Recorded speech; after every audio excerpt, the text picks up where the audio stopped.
अस्सलाम वालेकुम नाजरीन, मैं हूं मोहम्मद अदील और आप लोग देख रहे हैं मेरा यूट्यूब चैनल। तो नाजरीन, पंजाब असम्बली की तहलील का जो नोटिफिकेशन था वो गवर्नर पंजाब को मौसूल होने के बाद अब नई चहमगोइयाँ स्टार्ट हो गई हैं कि क्या पंजाब असम्बली गवर्नर तहलील करने की मंजूरी देंगे या नहीं।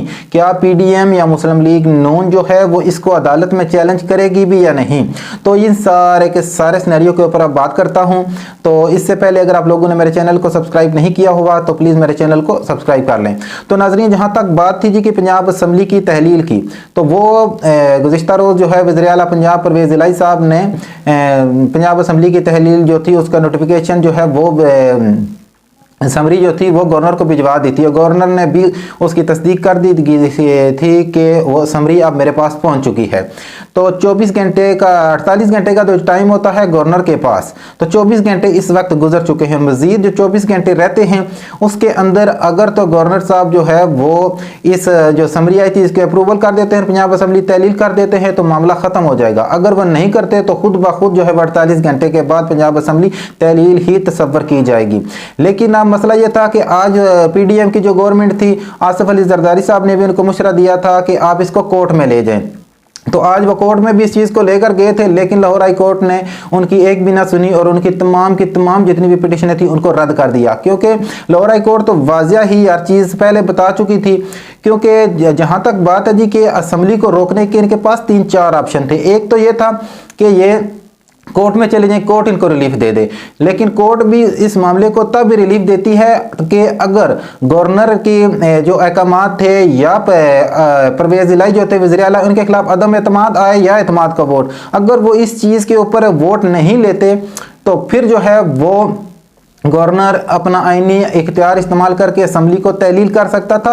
तो इस सूरत में ये चीज़ चैलेंज हो सकती थी। अब गवर्नर ने जो चीज़ एतमाद के वोट का कहा था वो भी सारे का सारा मामला हो गया और उसके बाद तो अब चीफ मिनिस्टर का अपना इस्तेकाक था कि वो जब चाहे असम्बली को तोड़ दें। तो ऐसी सूरत हाल में जो है वो कोर्ट में ये मामला जो है वो 1 मिनट भी नहीं ठहर सकता। और दूसरी बात ये थी कि गवर्नर राज लगा दिया जाए सूबे के अंदर। तो अब जहां तक गवर्नर राज के तल्लक है, गवर्नर राज भी तब भी लगाया जा सकता था कि जब उस सूबे का वज़ीर आला जो है वो गवर्नर की जितनी भी डिक्टेशन थी या उनकी बताई हुई अहकामात थे, नोटिफिकेशन थे, उनके ऊपर वो अमल ना करते तो फिर जो है वो गवर्नर के पास एक आईनी रास्ता हो जाता था कि ये वज़ीर आला हमारे अहकामात को नहीं सुन रहा या वज़ीर आला को गैर आईनी इक़दाम कर रहा था, जिसकी वजह से हमने गवर्नर राज लगा दिया है। तो ये सारे के सारे मामलात भी अब तकरीबन ख़त्म हो चुके हैं। अब सिर्फ और सिर्फ यही है कि नए इलेक्शन की जानिब जाने से अब तकरीबन इनको कोई भी नहीं रोक सकता। तो जहाँ तक बात थी जी वे साबिक़ सदर आसिफ अली जरदारी साहब की, क्योंकि मियाँ नवाज शरीफ जो है वो काफ़ी ज़्यादा मुस्लिम लीग नून पंजाब की जो सरकर्दा लीडर थे उनके ऊपर काफ़ी ज़्यादा भरम दिखाई दिए हैं कि उनसे एक बंदा तक नहीं संभाला गया। क्योंकि ये सारी की सारी एक ही बंदे की वजह से ये अदम एतमाद की जो तहरीक थी ये कामयाब हो गया। क्योंकि जो एक बंदा था वो आज़ाद रुकने पार्लियामेंट था और उसी की वजह से उसने, हालांकि पहले जो है परवेज़ इलाही का जब इलेक्शन हुआ था तो उन्होंने परवेज़ इलाही के खिलाफ वोट दिया था, लेकिन अब उन्होंने उनके हक में वोट दिया। तो इसी वजह से ये सारे के सारा मामला जो है वो बिगड़ता चला गया। तो अब सारा सिनेरियो ये है कि पाकिस्तान तहरीक इंसाफ जो है वो अपना असल पत्ता खेल चुकी है। अब PDM की जो जमातें हैं वो ना चाहते हुए भी इलेक्शन के अंदर जाने पर मजबूर हो जाएंगी।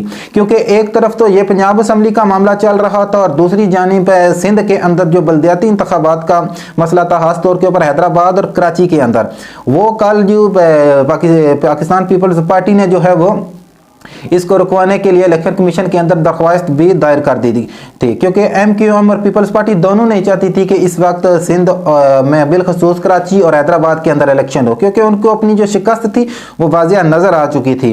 तो इस वजह से उनकी सारी जमातें भी इकट्ठी हुई हैं, पीपल्स पार्टी और वो दोनों एक दूसरे के साथ मिले हुए थे। तो सिर्फ ये लोगों को दिखाने के लिए एक प्रेस कॉन्फ्रेंस की जा रही थी और बड़े बड़े जो है ना वो दावे किए जा रहे थे। लेकिन आज इलेक्शन कमीशन की तरफ से भी उनको मुँह की खानी पड़ी है और इलेक्शन कमीशन ने उनकी तमाम दरखास्तों को मुस्तरद करते हुए 15 जनवरी को ही इलेक्शन के इनेकाद का एक मरतबा फिर ऐलान कर दिया है। अब मसला ये है कि ये सारे के सारे जो हैं वो इतने ज़्यादा खौफजदा है पाकिस्तान तहरीक इंसाफ से कि ना तो ये पीडीएम की जमातें पंजाब और केपीके में इलेक्शन लड़ने के मूड में दिखाई दे रही हैं और ना ही ये बल्दियाती इलेक्शन में भी इलेक्शन लड़ने के काबिल नजर नहीं आ रही सिंध और हैदराबाद के अंदर, क्योंकि सिंध और हैदराबाद का जो सिनेरियो है वो इनको पता है कि इस दफ़ा जो है इनकी दाल गलने वाली नहीं है। इसी वजह से इनके जितने भी सियासी गढ़ थे सारा कचरा उठा के एक जगह के ऊपर उसको ढेर लगा दिया गया है, जितनी भी MQM थी। तो अब मसला सारा बना हुआ है नेक्स्ट इलेक्शन का, और नेक्स्ट इलेक्शन जो होगा उसके मतलब मैं आपको बताता चलूँ कि 12 जनवरी को ये जो पंजाब असम्बली की तहलील का नोटिफिकेशन जारी हुआ है, तो इसके 3 महीने के अंदर अंदर इलेक्शन कमीशन ने इलेक्शन करवाना है। अब ये 3 महीने कंप्लीट हो रहे हैं जी, फरवरी, मार्च और अप्रैल, यानी कि अप्रैल के मिड तक ये 3 महीने कंप्लीट हो जाएंगे। लेकिन अप्रैल के मिड तक तो रमज़ानुल मुबारक चल रहा होगा और रमज़ान जो है वो मार्च के एंड से लेकर अप्रैल के एंड तक ये रहेगा, तो रमज़ानुल मुबारक में तो इलेक्शन का इनकाद हो ही नहीं सकता। तो अब मसला ये है कि क्या रमज़ानुल मुबारक के बाद ये इलेक्शन होगा मई के अंदर? अगर मई के बाद अगर ये इलेक्शन अनाउंस होता है या अगस्त या सितंबर में, तो फिर आप ये जहन में रखें कि ये इलेक्शन जो होगा ये पूरे के पूरे पाकिस्तान के अंदर इलेक्शन होगा। इसमें तमाम सूबाई असम्बलियाँ बिलखसूस नेशनल असम्बली का इकट्ठा ही इलेक्शन होगा। अगर इससे पहले ये इलेक्शन होता है तो सिर्फ केपीके और पंजाब असम्बली का इलेक्शन होगा, और वो इलेक्शन हो सकता है मार्च के पहले हफ्ते या दूसरे हफ्ते के अंदर अंदर, क्योंकि रमज़ान से पहले पहले इन्होंने इलेक्शन करवाना होगा। तो ये सारे के सारे इस वजह से डरे हुए हैं क्योंकि पीडीएम ख़ास तौर के ऊपर मुस्लिम लीग नून जो है जो पंजाब के अंदर इलेक्शन को कंटेस्ट कर रही है, तो पंजाब के अंदर मुस्लिम लीग नून का कोई भी बड़ा जो लीडर है वो इस वक्त तक यहाँ पर मौजूद ही नहीं है। तो ये इलेक्शन लड़ने के काबिल ही नहीं है, ना इनके पास कोई ऐसा उम्मीदवार है जो इलेक्शन कैंपेन को लीड कर सके। जितने भी इनके बड़े बड़े रहनुमा हैं, ख़ास तौर के ऊपर मियां नवाज शरीफ साहब, उनका 3 साल जो हो गए हैं वो बैरून मुल्क इलाज ही नहीं ख़त्म हो रहा, पता नहीं किस किस्म का वो इलाज करवाने गए हुए हैं। तो दूसरा मरियम नवाज़ हैं, वो भी अपनी सर्जरियां वगैरह करवाने के लिए गई हुई हैं, कभी जनेवा और कभी जो है ना यूके और कभी दूसरे मुल्कों की सैर में मसरूफ़ हैं। तो इस वजह से ये सारे के सारे इलेक्शन से इस वजह से भाग रहे थे कि इलेक्शन के अंदर जाने के ये लोग काबिल नहीं हैं। तो अब जो है इनको इमरान खान ने ज़बरदस्ती जो है ना इलेक्शन के अंदर धक्का दे दिया है, तो इस इलेक्शन में इनको अपनी हार जो है वो साफ और वाज़िया तौर के ऊपर नज़र आ रही है। तो कल का दिन जो है वो बड़ी अहमियत का अमल है, क्योंकि कल पंजाब असम्बली का ख़ास तौर के ऊपर जो भी फैसला होगा, अगर गवर्नर पंजाब जो है वो वज़ीर आला के एडवाइस को तस्लीम करते हैं तो असम्बली खुद ब खुद ही टूट जाएगी। अगर नहीं भी करते तो फिर भी 24 घंटे के बाद टूट जाएगी। ये जो हाल अंदर के 12-14 घंटे हैं, इसके अंदर अंदर जो भी डेवलपमेंट होगी उससे आप लोगों को आगाह करूँगा। मिलता हूँ नेक्स्ट वीडियो में। अल्लाह हाफिज़।